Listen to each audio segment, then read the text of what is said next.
Bonjour à vous, Charline Bonneau, diététicienne spécialisée en micronutrition.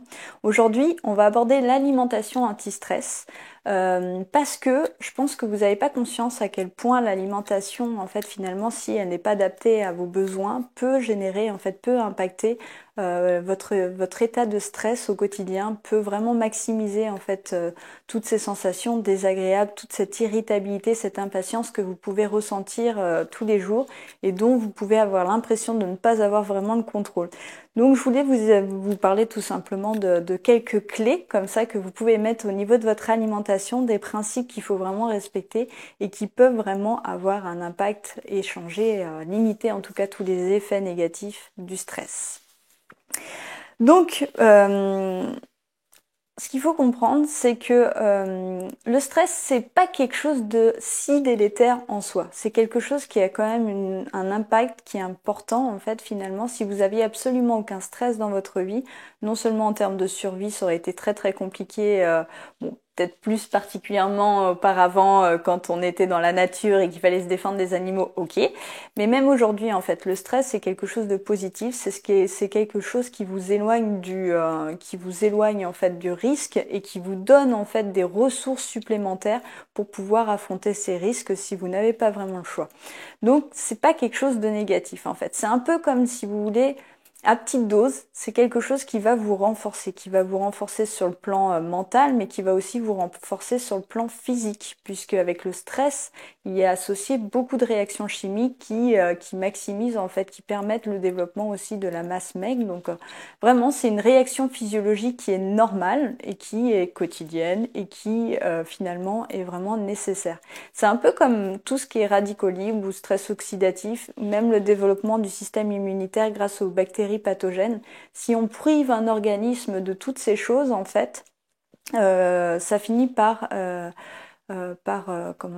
affaiblir plus qu'autre chose. D'ailleurs, il y a un adage qui dit ce qui ne vous tue pas vous rend plus fort. Au niveau du corps, il y a du sens. Bon, faut peut-être pas aller jusque-là, mais il y a du sens dans cet adage. Il y en a toujours de toute manière dans tous les adages.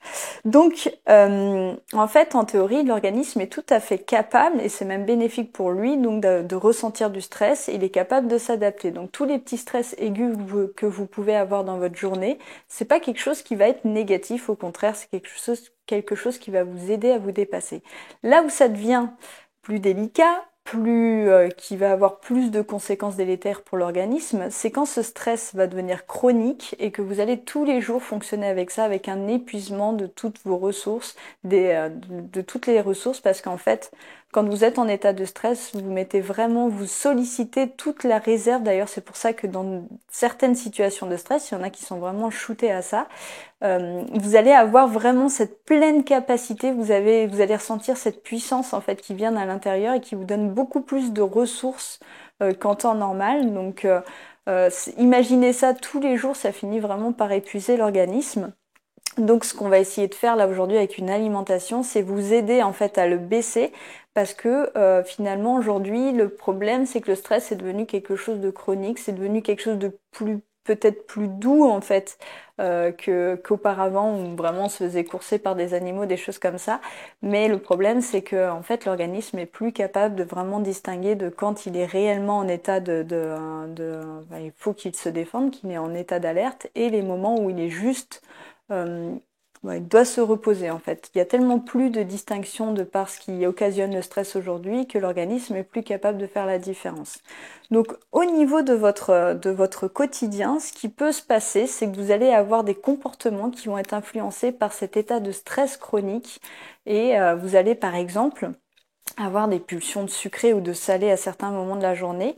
Vous allez aussi avoir des petites conséquences, des sensations. Alors cette irritabilité, par exemple, vous pouvez voir, on peut vraiment observer plusieurs signes comme ça qui peuvent mettre en évidence un épuisement au niveau physiologique et qui peuvent être solutionnés donc parce que vous avez des carences en fait tout simplement. Donc il va falloir répondre à ces besoins. Alors, ça peut être par exemple au niveau musculaire des crampes, ça peut être les paupières qui tressautent. Alors ça, c'est vraiment des signes symptomatiques d'un manque de magnésium, des choses comme ça. Mais vraiment, le côté pulsion et comportement alimentaire peut aussi être un signe que vous avez une carence sur le plan physiologique, donc qu'on peut solutionner de par un apport alimentaire adapté. Donc moi aujourd'hui, ce que je voulais vous apporter, c'est vraiment quels sont les aliments qui peuvent jouer en fait en votre faveur, qui peuvent vous aider au quotidien, qu'il va falloir intégrer. Alors ça commence par prendre des bonnes protéines. Alors des bonnes protéines, ça veut dire quoi? Ça veut dire moitié des protéines animales, moitié des protéines végétales.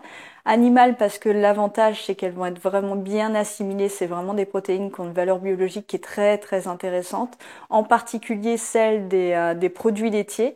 Donc là peut-être pas le lait pour ceux qui ont plus de difficultés à digérer, mais les yaourts ou les fromages blancs, les panna cotta, les choses comme ça en fait, ça a vraiment un intérêt nutritionnel très intéressant au niveau des acides aminés. Donc des produits laitiers au quotidien, mais aussi des protéines végétales, alors là que vous allez trouver dans les légumineuses par exemple, mais aussi dans les céréales, tout simplement comme le riz, la farine, les choses comme ça, enfin toutes les farines de blé, etc. Mais les légumineuses, c'est vraiment très intéressant. On les oublie beaucoup alors qu'il y a des apports en minéraux qui sont vraiment très intéressants. Alors là, je parle de tout ce qui est lentilles, pois chiches, les haricots mojettes, des choses comme ça. Donc essayez de varier et d'avoir les deux dans votre journée. Et ça va vraiment vous apporter des bonnes protéines qui peuvent être intéressantes. Alors les protéines, il y a aussi les oméga 3 qu'on va trouver donc dans les huiles végétales, dans certaines huiles végétales qui vont être plus pourvues que d'autres, mais aussi et surtout j'ai envie de dire, et ça c'est ce dont on manque le plus, ça va être les oméga 3 apportés par tout ce qui est produit de la mer, donc les poissons, les fruits de mer, mais aussi des algues. C'est vraiment indispensable, quelque chose que l'organisme n'est pas capable de produire et en théorie on devrait en manger au moins 3 fois par semaine, ce qui est rarement le cas. Donc ce qui fait qu'on a quand même un risque d'être en carence assez important. Donc là, vous pouvez tout simplement manger des sardines, des choses comme ça, c'est pas, c'est moins compliqué, vous pouvez, c'est pas non plus des aliments qui sont très onéreux, donc il y a moyen d'en ajouter un petit peu plus dans votre alimentation et de mettre toutes les chances de votre côté. Autrement, vous avez donc les vitamines B aussi qui jouent un rôle important, surtout au niveau des métabolismes des neurotransmetteurs. Donc n'oubliez pas, vous pouvez en trouver en grande quantité tout simplement dans les germes de blé ou la levure de bière, quelque chose de très très intéressant parce que c'est très riche et c'est un produit qui est très peu coûteux que vous pouvez trouver dans tous les rayons diététiques des supermarchés. Donc voilà pour la vitamine B. Le magnésium, très important, le magnésium c'est quelque chose que vraiment souvent les gens manquent. Donc là, si vous avez des crampes musculaires régulièrement, des fourmillements, des choses comme ça, donc là c'est vraiment un signe de carence. Donc le magnésium, vous allez le trouver dans les noix, vous allez le trouver aussi dans le chocolat noir, bonne nouvelle, mais vous allez le trouver aussi dans tout ce qui est eau très riche en magnésium. Donc là, vous pouvez éplucher les étiquettes pour essayer de trouver des eaux qui vont vous apporter le plus de magnésium, il est très bien assimilé. Donc la Rosana, c'est un exemple d'eau qui va être très riche en magnésium. Donc vous pouvez apporter du magnésium comme ça. Et puis sinon, si c'est trop compliqué, parce que les noix, effectivement, il faut un apport, enfin ça apporte beaucoup d'énergie pour finalement pas assez de magnésium, vous pouvez très bien vous tourner vers la solution des compléments alimentaires. Je suis pas une fan des compléments alimentaires, mais pour le magnésium, je trouve que c'est ce qu'il y a de plus simple. Donc puis vous en trouvez vraiment à tous les prix et partout. Alors, vous devez surtout aussi, utiliser les glucides complexes. Hein. Ne supprimez pas complètement les glucides, tout ce qui est féculent, des choses comme ça. Je me bats beaucoup avec les gens pour qu'ils en réintroduisent dans leur alimentation. Si vous les supprimez complètement, typiquement beaucoup de femmes au régime, ça va avoir des conséquences sur justement cet état d'irritabilité, cet état d'impatience. Donc, gardez quand même une portion raisonnable de féculents, si possible à chaque repas, comme ça vous apporte de l'énergie tout au long de la journée et ça c'est vraiment le meilleur moyen d'éviter ces variations d'humeur et d'irritabilité. Et enfin, dernière chose, limitez les excitants qui sont devenus de véritables béquilles dans votre vie. Là, je parle du café, des choses comme ça, même le thé, qui sont en fait, qui vous donnent des petits coups de boost, mais qui finalement accentuent en fait toute cette irritabilité, tout simplement parce que vous cachez les symptômes de fatigue et votre organisme n'est pas dupe et il va vous envoyer les signaux de plus en plus forts d'une autre manière. Donc c'est ce qui peut aussi expliquer cette montée d'irritabilité si vous avez depuis longtemps instauré ce rituel d'excitant dans votre vie, par exemple de café toutes les heures. Alors là, vous pouvez être sûr que ça cache quelque chose. Donc voilà. Ayez donc, pour répéter, donc avoir des bonnes protéines dans votre alimentation, des bons oméga 3, de la vitamine B, du magnésium, des glucides complexes. Donc glucides complexes, c'est tout ce qui est amidon avec des féculents, donc des céréales et des légumineuses. Et enfin, limiter les excitants. Et enfin, dernière chose très importante, de l'activité physique. Et oui, je vous lâcherai pas, j'en parle à chaque fois, mais c'est très important.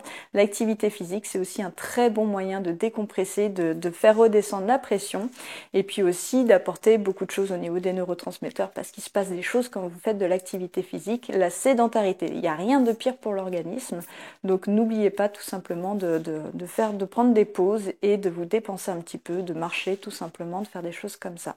Voilà, donc c'est tout pour aujourd'hui. On se retrouve demain pour une prochaine vidéo. En attendant, n'oubliez pas qu'un changement alimentaire, ça passe par un changement global et que tout ça, ça repose sur un pourquoi fort. À demain.